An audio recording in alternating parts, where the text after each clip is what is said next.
This is Judith Lay saying Moramai, good morning and welcome, as once again the island's Christian community is at your service. Men's Radio. This is a special year for the island's cathedral in Peel, and I was there recently for the opening of a major new exhibition. It involves the island's Christian churches and is curated by a member of the cathedral's ministry team, Rosemary Clark. Well, one of the ideas behind the exhibition was that it's the 40th anniversary of our building being the cathedral, and we wanted to have a look at its position within the church, within the island. And our idea is to serve our community, and not just the community of Peel, not just even the Anglican community, but to be of service to the whole ecumenical aspect of the church. So what we did was we invited each of the parishes and each of the other denominations to contribute pictures and words that we could make a board for each of them. And so that's the exhibition.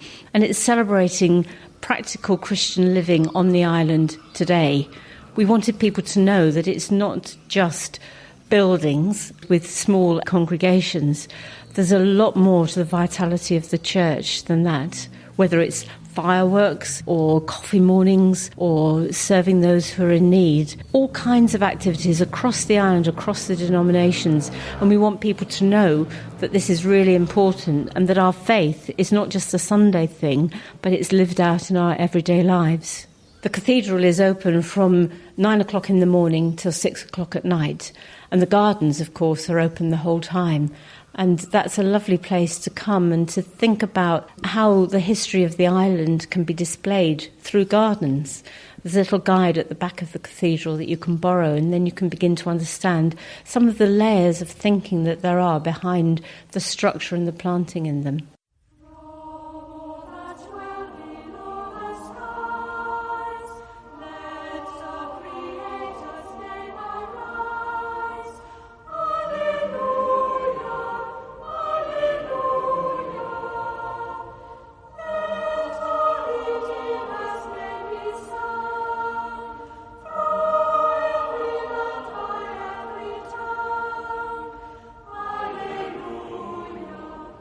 Alleluia.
Words by hymn writer Isaac Watts, based on verses from 2 of the Psalms, urging us to praise God for his faithful love for each one of us. And our opening hymn today was from the St. Michael Singers. Before that, Rosemary Clark was explaining about Christianity 2000, the new exhibition that's just opened inside the Cathedral in Peel as part of its 40th anniversary celebrations. But Rosemary also mentioned the Cathedral Gardens, and with more of us enjoying staycations and our big bank holiday weekend approaching, At Your Service This Morning is out in the Cathedral Gardens, hopefully tempting you to want to explore them for yourself. The cathedral is surrounded by 19 individual gardens that tell the story of the birth and growth of Christianity on the Isle of Man. Children love to play there in the woodland or on the dinosaur trail. Gardeners and nature lovers enjoy the vast variety of plants, shrubs and grasses and the wildlife that they attract. And anyone keen on our island's history can find its story told through gardens covering the 6th to the 21st century. But the gardens are also just a beautiful place where you can walk, relax, be refreshed, and perhaps feel a spiritual presence and pray. And praying the gardens is what we're doing on At Your Service this morning, in the company of volunteer Henry Uniacke, who loves the Cathedral Gardens and has done a huge amount of work on them, and creator of the Garden Project, Dean of the Cathedral, the Very Reverend Nigel Godfrey.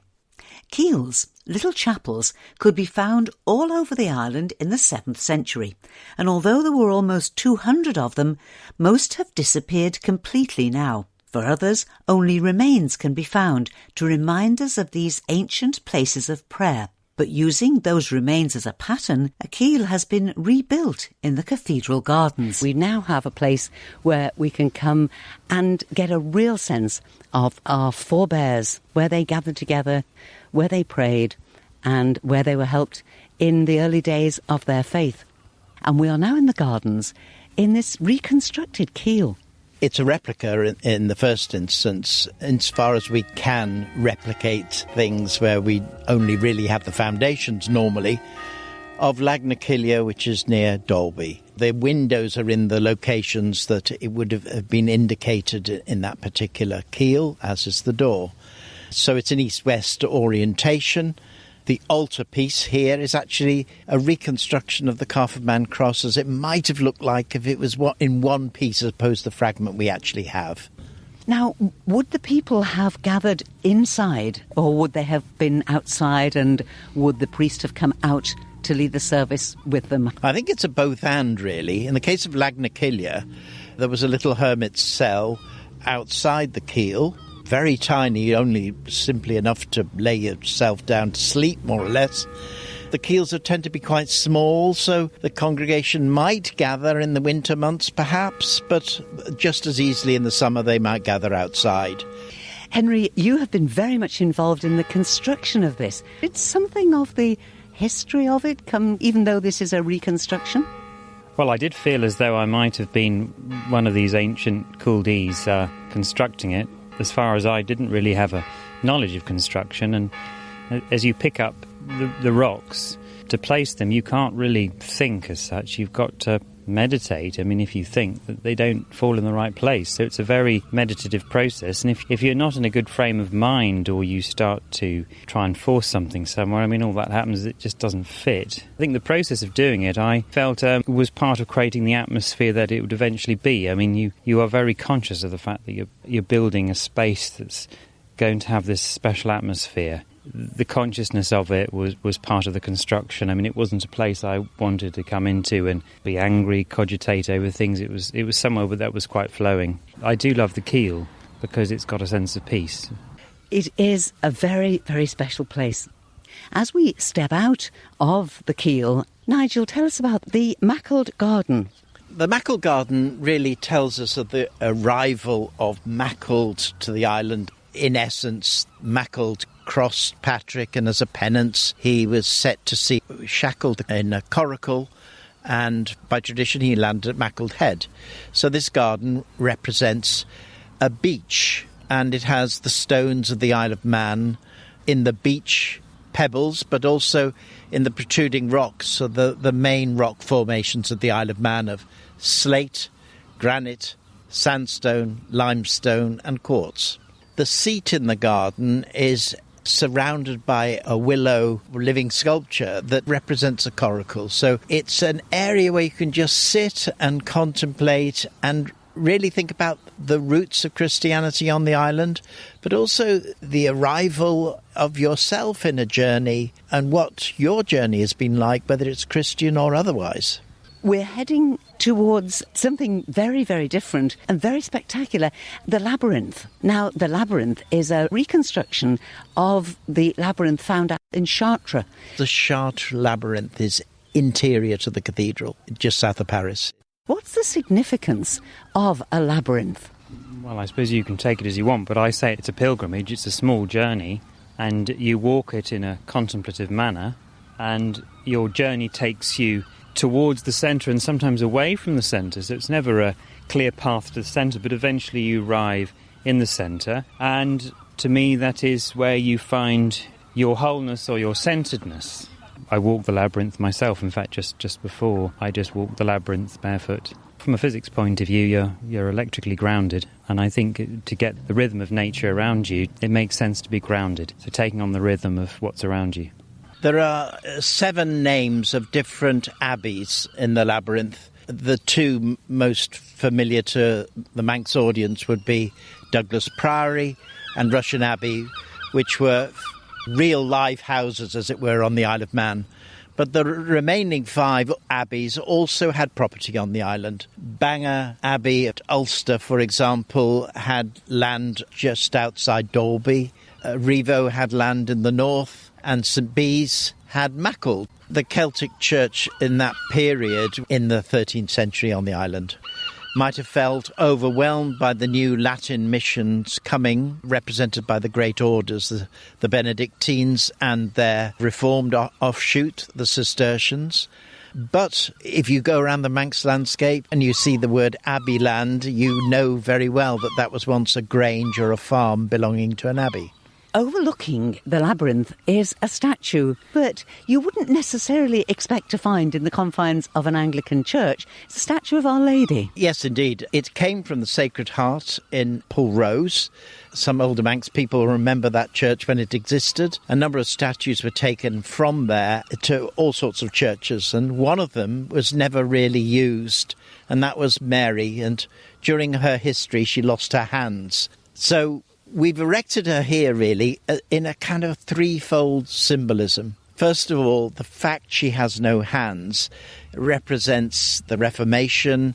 There was so much destruction of icons and all the rest of it.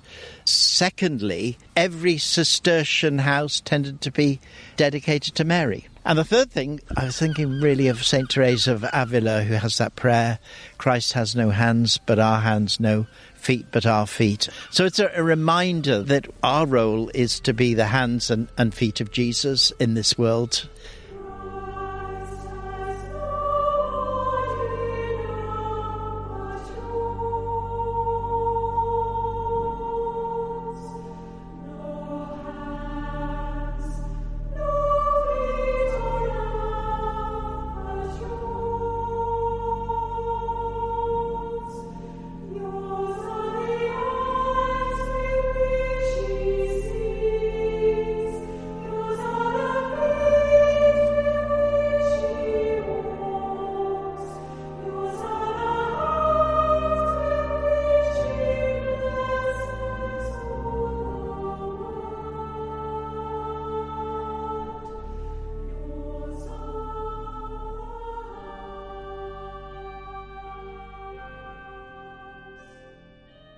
Originally, the thought was, this is a cathedral.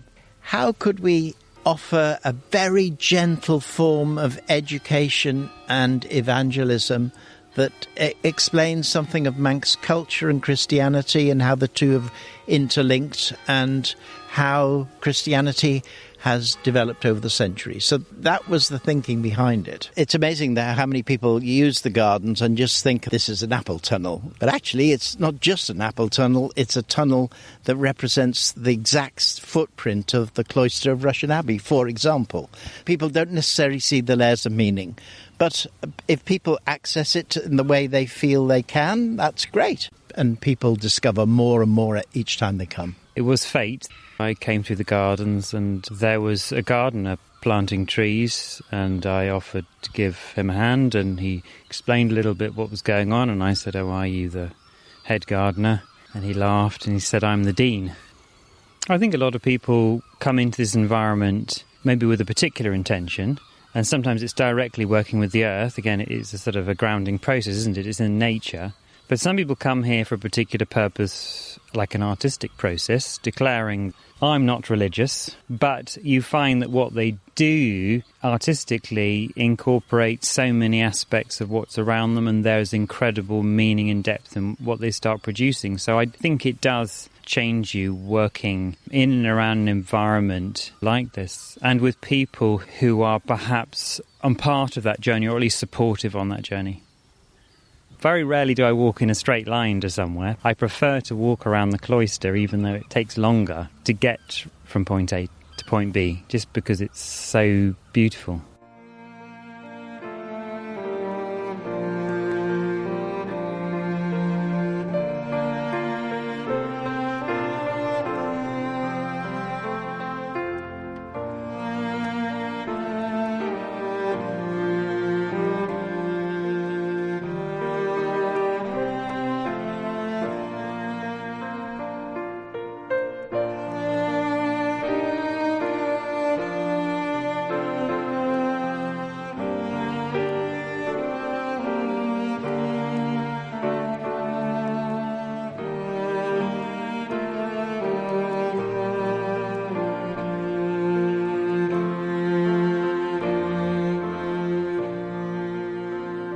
We've come around to the Knox Garden. And in the centre of it is a piece of sculpture which represents two people from the internment period. One, Joseph Pilates, an intern, and one, Knox, who was a censor at the camp. So on the sculpture you can see the stamp for the censorship, you can see the barbed wire represented, and then from it radiate four gardens, which each represent the north, south, east and west, people coming from different parts of the world. But they also represent genocide in the 20th century. All the genocides, north, south, east and west, are told through the medium of a fable. So, for example, the Nazi Holocaust is told through the fable of Little Red Riding Hood. The Allies banned that fable after the Second World War because in that period, Little Red Riding Hood was the good German people, whereas the wolf represented Jews in their thinking. And the symbols of the trees, for example, they're all birch in this area, which echoes Auschwitz-Birkenau, meaning birch meadow. So there's a lot of echoes in each of the gardens of a huge human tragedy that's happened in north, south, east and west of our world in the 20th century.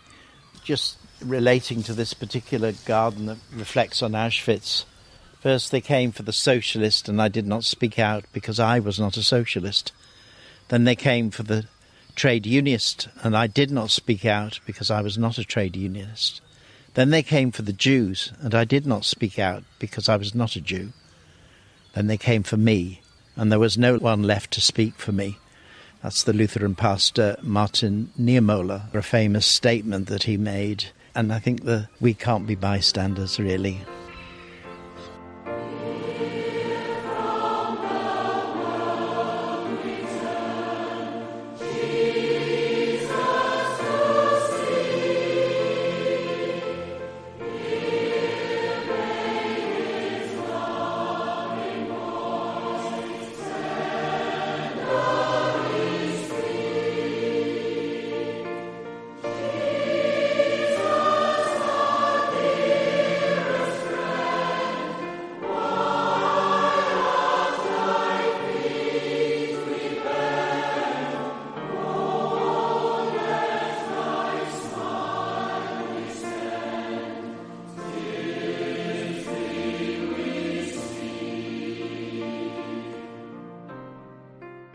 We're standing now in the amphitheatre, 4 levels where people could stand, and we are on the lowest level, which would be a performance area. And above this is the Methodist Garden. The Methodist Garden represents more of a simpler life, and there are quartz blocks representing each of the Methodist chapels that still exist on the island. There were many more before. And the amphitheatre in front is really dedicated to John Wesley because of the way in which he travelled round preaching outdoors to the people rather than going inside. And this is an outdoor space which can be used obviously for performance, but it does evoke that feeling of preaching to the masses. We're now in the 21st century garden. Well, this actually marks the foundation of the proposed new wing of the cathedral that will incorporate a new cloister. So it's there for people to visualise. But as part of the 21st century garden, it's representing some of the things of the modern era, particularly the importance of telecommunications, quantum physics, all the things that represent this particular era. There is a waveform represented in the garden here. It curves. The waveform happens to be of a wavelength that represents a typical FM signal, Manx FM signal, so Manx radio signal. I am literally speechless. I never thought that Manx radio would be incorporated in a cathedral garden, but I can see with the undulating flow of the turf, it does look like a waveform. And the planting actually goes in waves as well. You can't see it yet because it's not really grown and developed, but next year it'll be more obvious. Just as we approach here, this is a sculptural piece by Peter Yarwood, who's a Welsh sculptor, and as you approach it, it looks somewhat like rubble. And in fact, it's meant to evoke a feeling of destruction that we see now in many parts of the world. One of the big crises of this century, which is refugees through war or through climate change as well. And as you come round the sculpture, you begin to realise that there's something more to this. This is unusual because you normally look at a sculpture and you see it in its proudness from a distance and its form. This one you have to walk right round it, and then you realise it's a giant teddy bear, and it's supposed to evoke the feeling of a dropped or abandoned teddy bear that you might see in images you've seen on the news of something like Aleppo. Also, you might remember the Syrian child found on a beach in the Mediterranean, and this idea of abandonment. So that's symbolic. There is, in fact, here, as you see, an imprint of a child's hand to show the last point of contact, so the loss and the abandonment of many of these dispossessed refugees that we see so often on the news. This is so much a feature of these gardens. There are so many little things that you can pause and reflect on. Yes, I mean, across the gardens, obviously the planting schemes, the shapes of the gardens, and also the sculptural pieces that are around the gardens, and there are many of them that have layers in them, and that is communicated via the sculptor, so often abstracted. Some things are more direct. As you say, the more you investigate, you're going to find new pieces, new plants, new corners of the garden, even if you've walked through it dozens of times. Brother sun and sister moon, I seldom see you, seldom hear your tune.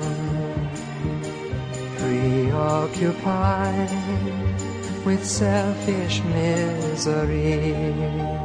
We are in the sensory garden, the garden that celebrates our 5 senses. Yes, this is based on the life of St. Francis, and we only had one friary in the Isle of Man, and that was Ballabeg, and of course there's the farm that's called the Friary, and the barn there is the old chapel. So you'll see the outline of the chapel is in limestone round the edge of this garden, which is the same stone the chapel is built. So each of these sections deals with the Song of St. Francis. We praise you, Lord, for all your creatures, especially for Brother Sun, through whom you give us light, and he is beautiful and radiant with great splendour, the Most High. He bears your likeness. We praise you, Lord, for Sister Moon and the stars in the heavens. You have made them bright, precious and fair. Brother Wind and Sister Air, open my eyes to visions pure and fair, that I may see the glory around me. I am God's creature, of Him I am part. I feel His love awakening my heart. Brother sun and sister moon, I now do see you, I can hear your tune. So much in love with all that I survey. I am God's creature. On either side of this garden, you get a symbolism of the moon and the stars. And on the other side of the garden, you get symbolism of the sun and each of the five senses. As we walk through this sensory garden, I'm looking at a sculpture. It's slightly abstracted, but it forms a sort of a giant skull in rest. So it would be St. Francis after death. This particular garden represents sickness and death. It is believed that this last part of the prayer by St. Francis was added near his death. The most fabulous transition, and therefore represented is the resting face, effectively, just through a skull piece made of stone. We praise you, Lord, for those who pardon, for love of you bear sickness and trial. Blessed are those who endure in peace. By you, Most High, they will be crowned. We praise you, Lord, for Sister Death, from whom no one living can escape. Blessed are those that she finds doing your will. No second death can do them harm. Brother sun and sister moon, I now do see you, I can hear your tune. So much in love with all that I survey. And that's where we must leave the Cathedral Gardens in Peel. My thanks to the Dean of the Cathedral, the Very Reverend Nigel Godfrey, and to artist, scientist and teacher Henry Uniacke, who continues to work as a volunteer, helping to further develop the gardens in so many ways, a hub of information as well as a haven, a place of peace and prayer for everyone to enjoy. The Cathedral Gardens are open, free of charge, every day of the year, and if you add a visit to your list of things to do next Saturday afternoon, do pop into the Cathedral too and look at the Christianity 2000 exhibition. You can also play miniature golf and enjoy tea and cakes. They're all on offer inside the Cathedral next Saturday from 2 until 5 p.m. As always, my special thanks to you for your company today. Do please keep letting me know the hymns and sacred music that you'd like to hear on the programme. You can email me anytime on judithley@manxradio.com, and Lay is spelled L-E-Y. I'd really love to hear from you. I'll be back here next Sunday morning, either as a podcast from 7 a.m. on our website, manxradio.com, or on your radio at 9:30, when the Christian community of the island will once again be at your service. But for now, this is Judith, wishing you and those you love and care for a safe and blessed week and a very good morning.